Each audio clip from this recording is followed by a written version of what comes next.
Kun raadiyoo sagalee Oromooti.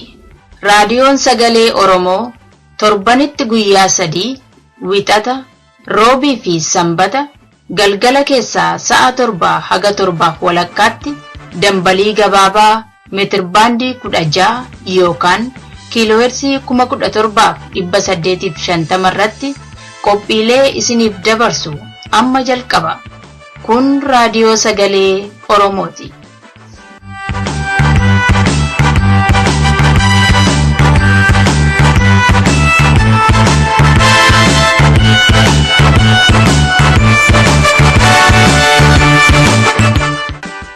Guyyaan har'aa wixata amajjii 27 bara 2014 dhaggeeffattoota keenya kabajamoo kanneen bakka adda addaa irraa qophii keenya hordoftan nagaaf kabajaan isin faana haa ta'u. Qophiilee keenya har'aa keessaa tokko qophii fayyaa hawaasaati. Qophii addaas ni qabna. Oduun keenya qindaa'ee isin eegaa jira. An kan isin keessumsiisu Lamisee Wadaajoodha.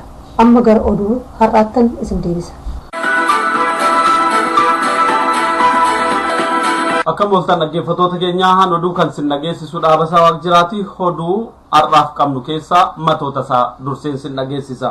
Hawaasni Oromoo Keeniyaa keessa jiraatan guyyaa yaadannoo dhumaatii Oromoo kabajatan. Hawaasni Oromoo Awustiraaliyaa kibbaa immoo guyyaa Awustiraaliyaa irratti argamuun aadaa Oromoo mul'isan. Ameerikaan qondaala Alshabaab tokko misaayilaan ajjeesuu ibsite.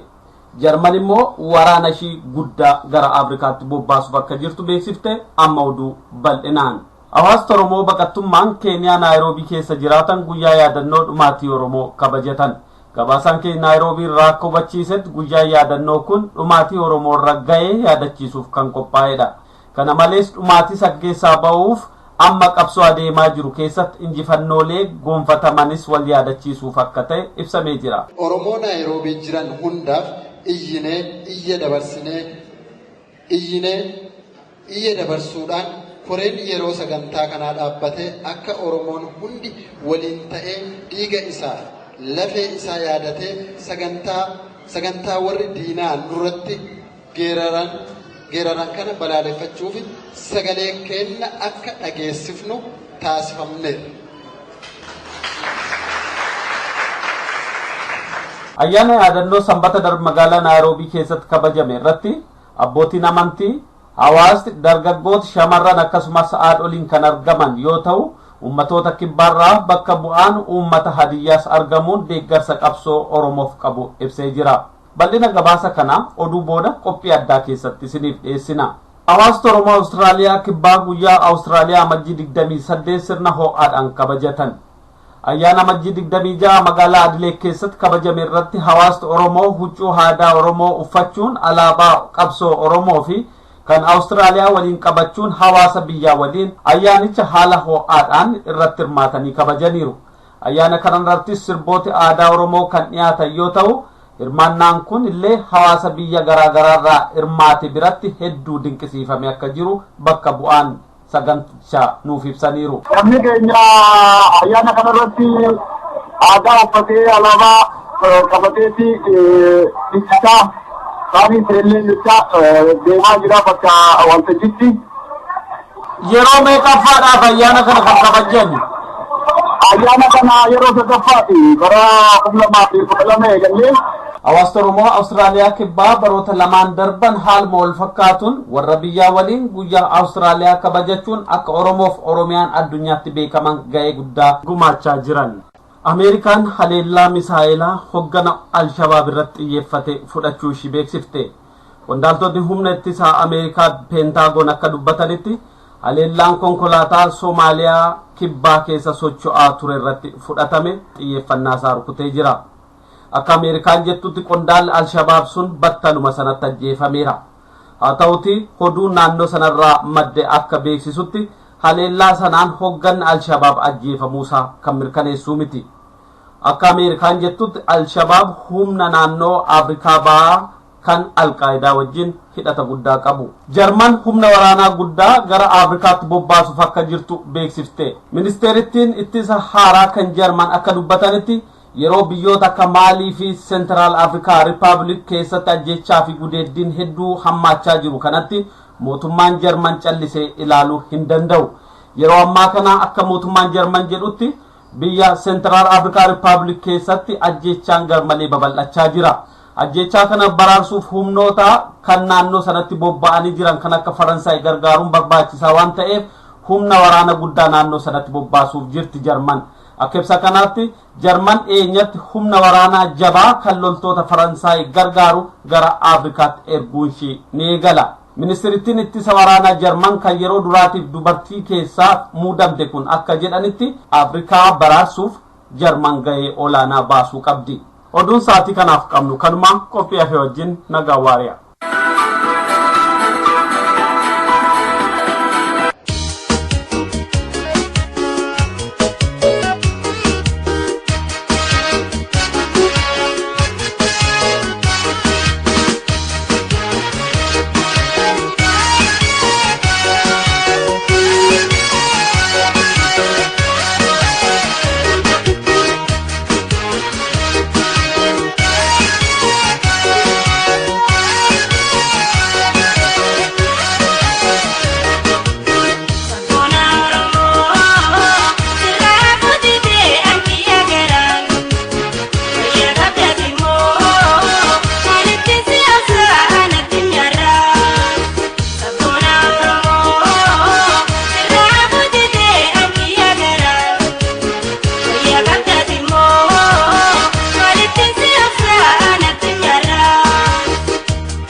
Hamdiyaa wallee isheetiif ni galateeffanna.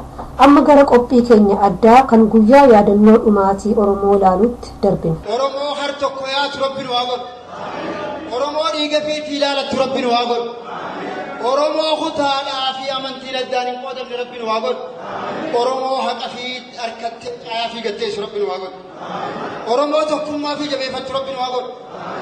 humna dargaggootaa tana humna khayrii keessa jirtu Rabbiin waa godhu. Alhamdulillah yeroo arraan kana dargaggoonni akkattiin argamuun kuni gammachuu guddoodha. Rabbiin warra bilisummaa isaaniitiin haqa fi barbaadatu Rabbi isin haa godhu isiniin jaa. Kanaafuu waan na dhageessisanii galatoomaa isiniin jaa.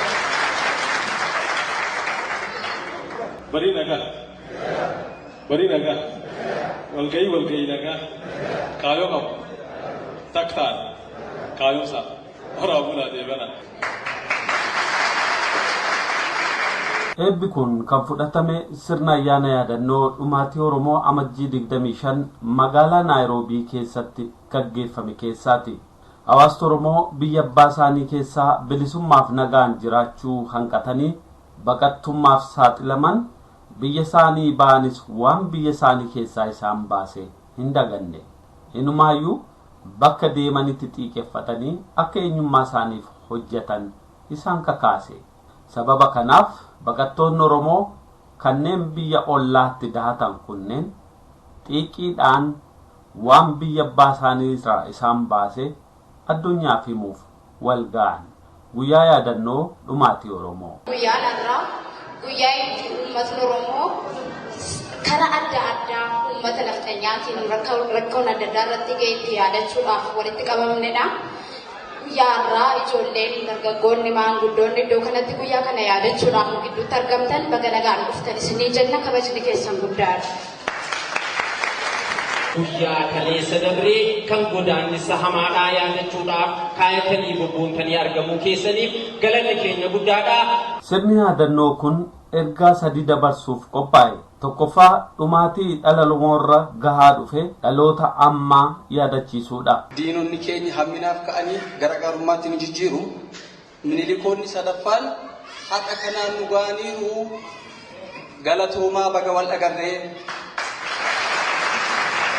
Kana booda gara jaalalaatti gara tokkummaatti dandeettii qabnuun akka tokko taanee wal bira dhaabannu Waaqayyoonni guddaan nu gargaaru.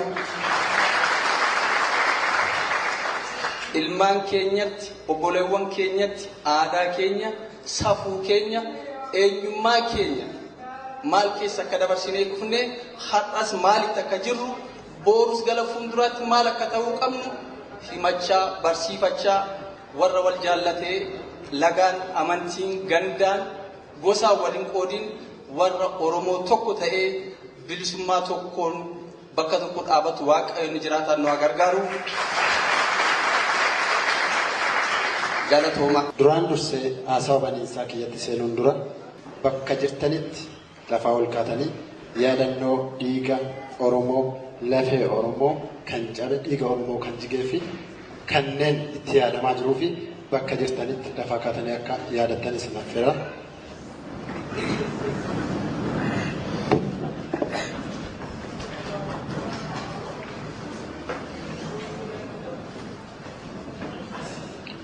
Galatooma.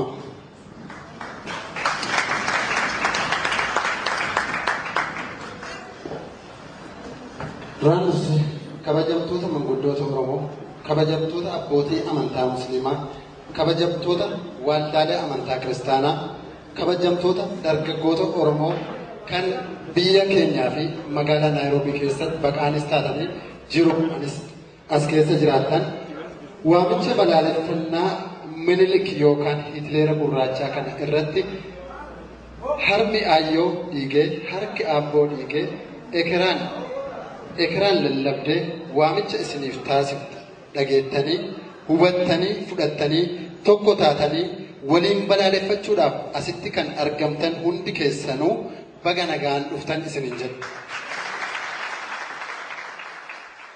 Kadhibii dhumaatii san keessaa ba'uuf qabsoo gaggeeffamaa jiruu fi injifannoolee qabsoo sanaan goonfataman beeksisuudha. Asumaan kan sadaffaa dhumaatiin seenaa Oromoo keessatti raawwatee darbe sun deebi'ee akka hin dhufneef dhalooti ammaa maal gochuu akka qaban dhaamsa dabarsuudha. Kaayyoon sagantaan kun ittiin qophaa'uuf yaalame akkuma beekamu uummatni Oromoo jaarraa hedduun dura kaasee sirna gadaatiin kan bulaa ture diinota isaa of irraa cabsaa turuun isaa ni beekama. Haa ta'u malee baay'ina meeshaa waraanaa ammayyaa biyyoota Awurooppaa irraa gargaarsa gaafachuun Minilik yookiin Hitler gurraachi uummata Oromoo ajjeechaa suukaneessaa irratti raawwachuun uummata Oromoo miliyoona 5 ol ta'anii fi sablammiiwwan garagaraa saboota xixiqqaa firoottan Oromoo hortee kuushii ta'an walitti qabuudhaan kaan harka muree Oromoo gara caalu harka muree kaan harma muree kaan qaama hormaataa irraa ciree kaan arraba irraa ciree osoo lubbuun jiru boollatti dhala yookiin sanyii Oromoo keessaa hin baane raawwachuun isaa yoomiyyuu kan hin dagatamne akka ta'e dhala yookiin sanyii Oromoo hundaaf ifa galaadha. Kun osoo kanaan jiru osoo gumaan teenna hin galin osoo lafeen teenna kan cabde hin galin dhiigni Oromoo kan jige osoo hin deebin ammas deebi'anii gochi Minilik saba Oromoo irratti raawwate waraana eebbifamaadha.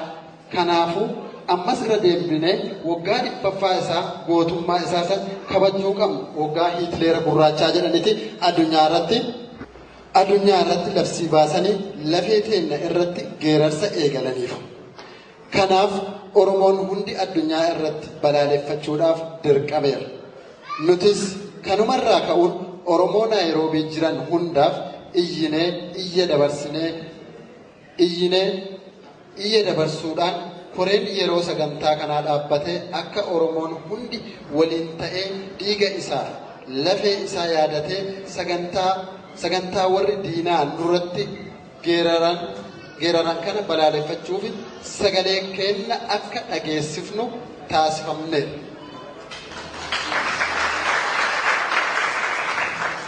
Hundeeffama waggaa 100ffaa isaa kabajuudhaaf biyya keessas ta'ee biyyoota biraatis konsertii qabatanii addunyaa irra deemaa turanii dargaggoonni Oromoo addunyaa irratti bira dhaabatanii keessumattuu biyya keessatti harkaa fashaleessaniiran waan taateef nutis bakka jirrutti ni fashaleessina nuti dabalatan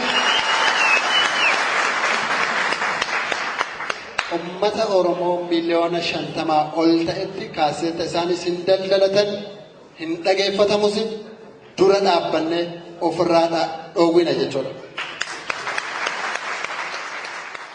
Oromooti biyya baqaa keessatti argaman kunneen eenyu caalaayyuu gatii biyya isaanii kabajaa qeef ardaa isaanii tolchanii beekan. Yeroo maras qeefii gaaddisa isaanii keessatti akkamiin akka kabajaman caalanii beekan. Biyya baqaa keessatti hagam gadadoo fi salphinni akka namatti dhufu waan hundi hagam akka namatti ulfaatu illee ni beekan. Kana keessaa kan isaan baasu immoo qabsoo walirraan cinne gaggeessuun ta'uun amanan. Sababa kanaan kanneen maqaan isaanii baqattoota jedhamanii yaamaman kunneen yeroo walitti deebi'an hojiin isaanii inni guddaan waan egeree isaanii deebisee jabeessu waan abdii isaanii ol kaasu waliif dhaamuudha. Dhimma Amajjii 25 walitti isaan qabes dantaa saba Oromoo keessaa isa guddicha tiksuudha. Ashama akkam jirtu hundumti keessanii egaa guyyaa warqee kana akkuma deessanii. Wottaan mari'annaa walitti dhufnee jamaa diinni keenya hedduu duris ta'e amma akka bilisoomnu fedhan gonkumaa. Halagaan halagaama nama summii asiidiiti kan qaama nu yarsu boqonnaa nu dhawwee isa nu boochisu nu nyaatee nu fixee isa nu ajjeesu bineensi bineensaa kan dukkanaan buusu ilmoon qofaa qofumaa nama hidduun dhiisu. Leenca maqaa qabu maqaa balleessanii maqaa abbaa balleessuuf qabsootti jiranii ilma abbaa qabu haadhaan waamanii Oromoon abbaadha ittiin na waamanii. Halagaan kajeellaaf jibbitii saba koo gargar facaasuudhaaf hin boqonne al tokko. Habadan dammaqaa lammii koo foon addaan hin cinne nuti qaama tokko. Bara maalii dhufee bara ijaan jillee bara maqaa baddu maqaan kee hin tolle bara namaan jette jarri kofoo tolle jarri fuula dhiqachuu hin beenne kadhabdee mana hin teenye karakkattee kadhattu jarri duutee dhaadattu fuula ciimmaa sana baadhattee barana of dhiisaa nu ta'aa waan keenya haasa'aa jettiin bara kana warri mataa ona. Akkam namni du'ee jiraadhaan dorgomaa akka reeffa ta'e wallaaleenuu mormaa yoomiyyuu siin galu waqeen Oromummaa abjuu siif fakkaatee harree ilma gumaa. Dhaggeeffattoota keenya kabajamoo qophii kana kutaa lammaffaasaa qophii keenya roobii dhufuu keessatti isiniif dhiyeessina.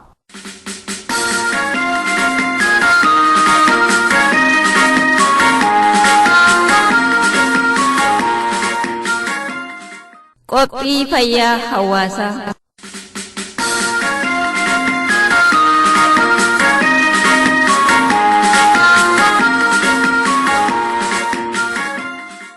Kabajamtoota dhaggeeffattoota qophii fayyaa hawaasaa akkam jirtu? Qophiin fayyaa hawaasaa torbanitti si'a tokko wiixata isinii darbu amma dhiyaata. Mata dureen har'aa hojii ilaallata. Hojii yommuu jennu hojii namnuu jiraachuuf hojjetu jechuudha. Mata duree kana jalattis bu'aa hojii, miidhama bakka hojii fi odeeffannoo fayyaa jiru irratti hundoofnes miidhama hambisuuf yookaan xiqqeessuufis furmaata jiru akeekna. Kan qopheessee isinii dhiyeesses ana Leensaa Dinqaati. Hojiin jireenya namaaf barbaachisaa ta'uu waan wal nama gaafachiisu miti. Namoonni yommuu hojii qabaatan, hojii hojjetanii galan gammachuutu itti dhaga'ama.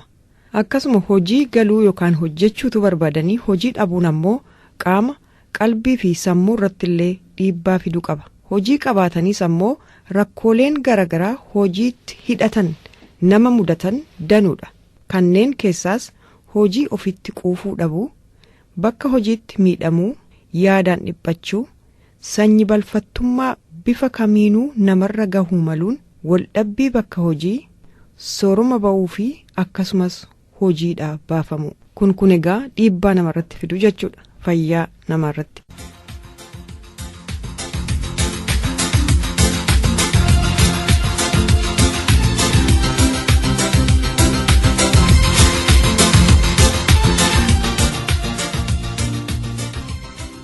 Hojiin jireenya namaa keessatti barbaachisaadha. Akkuma jennee jirru gammachuu fi nagaan hojjechuun ammoo jireenya namaatti hiikaa gaarii kenna. Qalbii namaa haga tokko boqochiisa. Akkasumas hojiin maallaqa jireenyaaf barbaachisu argamsiisa. Namoonni hojiin hojjetan nageenya isaaniif yoo kan hin tolle ta'e hojii isaanitti gammachuu dhabu. Fakkeenyaaf namoonni hojii isaanitti gammachuu dhabuun dhiphatan sababoota akka gaafatamaa isaanii fi hiriyaa bakka hojii waliin wal dhabuufaa, rakkoo sanyii balfattummaan isaan mudachuu, hojiin garmalee itti baay'achuu, waa'een nageenya isaanii ilaalcha keessa galuu dhiisuu yookaan ilaalchi itti kennamuu dhabuu, hojii irratti guddina silaa argachuu qaban dhabuu fi kan kana fakkaatan yookaan immoo kaffaltiinis xiqqaachuu faarraati.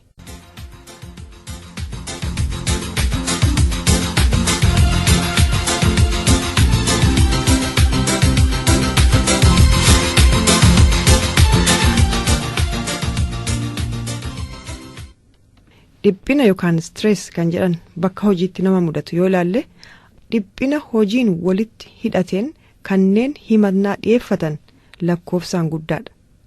Sababiin dhiphina kanaas saa dheeraa hojjechuu, hojiin nam tokko irratti heddummaachuu, walitti bu'iinsa yookaan waldhabbii bakka hojiitti dhalaturraa ta'utu dhaga'ama. Bakka waldhabbiin heddummaatutti hojiin mirqaansaan hin hojjetamu. Hojiin achi neequ. Hojjettoonnis hojiirraa hafuun ni heddummaata. Rakkoo akkasii ilaalchisee itti gaafatamtoonni yookaan hojjechiistonni hojjetaan isaanii bakka hojiitti gammachuu qabaachuu fi nageenya hojjettootaa eegamuu mirkaneeffachuu qabu.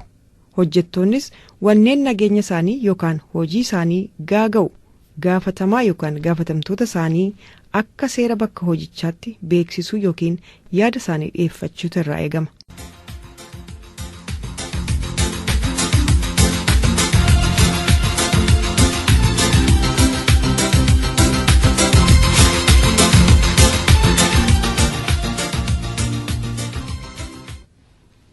Karaa biraan jireenyaa fi hojii walitti finnee ilaaluun barbaachisaadha. Namoonni hojii qofa irratti fuuleffachuun isaan miidhuu danda'a. Garuu madaala hojii fi jireenyaa eeguun rakkoolee olitti himaman hunda to'achuuf nama gargaara. Jireenyaaf hojii wal madaalsisuu dhabuurraa kan yoo jireenya ofii irraanfatan akkasumas nageenya ofii dagatan, dadhabbiin yeroo dheeraa gara qaama burkuteessuu keessa darbee sammuu daafroomsuu fi hojiis jireenyas jibbisiisuutti geessa. Namoonni yeruma hunda hojima qofa hojjetan, hojii jaallatan jechuudha, workaholic kan jedhaman, jireenya maatii, jireenya mataa ofii akkasumas jireenya hawaasummaa tasuma gatu. Madaalliin jireenyaaf hojii tasa harkaa kaata. Kanaaf dhibee kanaan wal qabatee jireenya namaa miidhurraa of tiksuuf madaallii kana eeguun hedduu barbaachisaadha.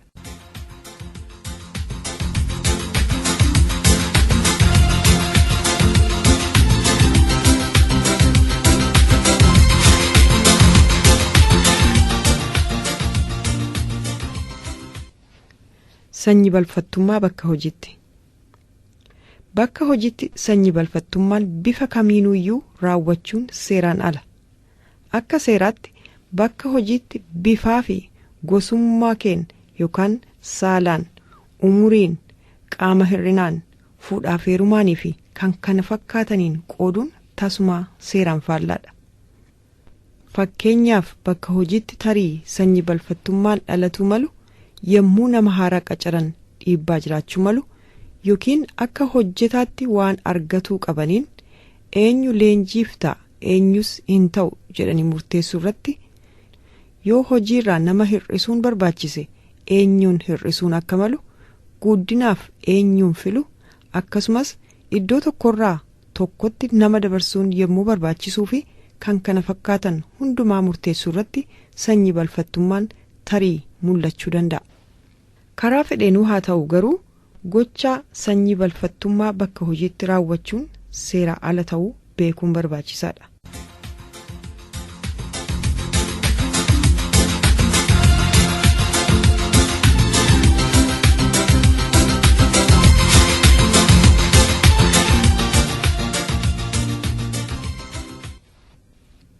Walumaa gala miidhaan bakka hojiitti namarra ga'u sababoota armaan gadiitiin isaanis humnaa olitti garmalee hojjechuu fi meeshaalee hojiitti itti wallaaluu dhimma itti ba'uu wallaaluu waan humna olii bakkaa sochoosuuf wallaansoo ittiin qabu sagalee guddaa jechuun waca yookaan sagalee guddaa maashinii dhageessisu fi xuraa'ina qilleensaa balaa konkolaataa meeshaaleen hojii sirriitti hojjetuu dhabuu kufaatii garmalee yookaan kufaatii nama mudatu bakka hojiitti dhangala'aa garagaraa kan kana fakkaatan jechuun tarii kanneen ija namaatti faca'u malan jechuudha. Qilleensa dhabuu fi akkasumas goolii yookaan wal dhabbii ta'uu danda'a.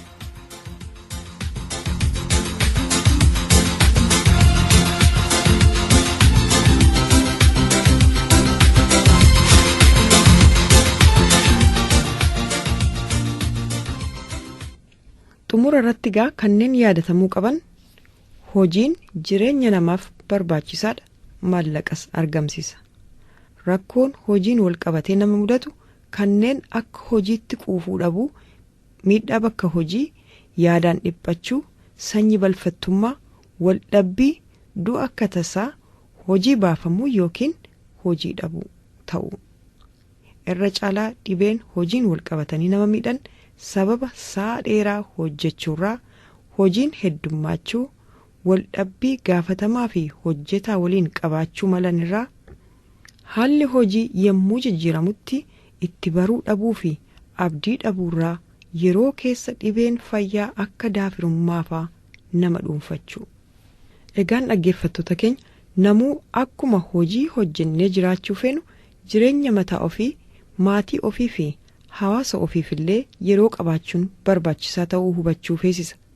Bakka hojiitti meeshaalee of eeggannoof dhiyaatan akka barbaachisummaa isaaniitti dhimma itti ba'uudha. Ariifachuun yookaan bu'aa meeshaalee kanaa tuffachuun yoo dhibeetti jabaasan dhibeensaa tarii kan furamu ta'uu dhiisuu mala yookiin miidhaa umurii guutuuf saaxilamuun ni mala.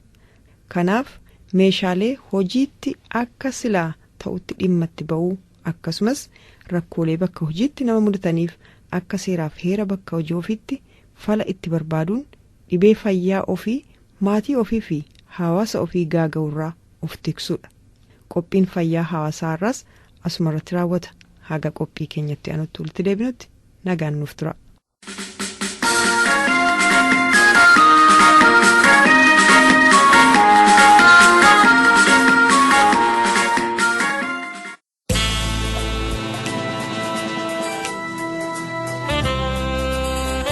Fardigeeshoon nyaatu yoo warroota malee alagaan galchuu kan dhaloota malee yaa shimbirroon nanaati yaa wucaalee mini qonnaa keenya silaataan kicaalee alaakaa siroo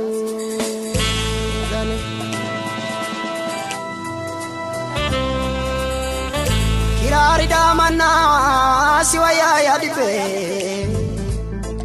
kan du'ee maabocha kan jiru wal jibbe yaa shimbirroon nanaati yaa waciti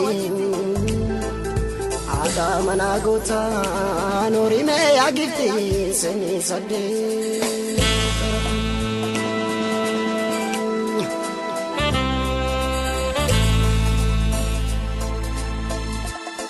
Sagantaa keenya otoon xumuriin dura oduu har'aaf qabnu si yaadachiisa. Hawaasni Oromoo Keeniyaa guyyaa yaadannoo dhumaatii Oromoo kabajatan. Hawaasni Oromoo Awustiraaliyaa kibbaa guyyaa Awustiraaliyaan daachuudhaan eenyummaa fi aadaa Oromoo uummata Awustiraaliyaatti beeksisan. Ameerikaan qondaala Al-Shabaab tokko misaayilaan ajjeesuu ishii beeksifte. Jarman waraana ishii gara Afrikaatti bobbaastee Afrikaa keessatti nagaa buusuudhaaf kaate. Sagantaan keenya irraaf qabnu kanumaa qophiilee keenya roobii dhufuutiin haga walitti deebi'u.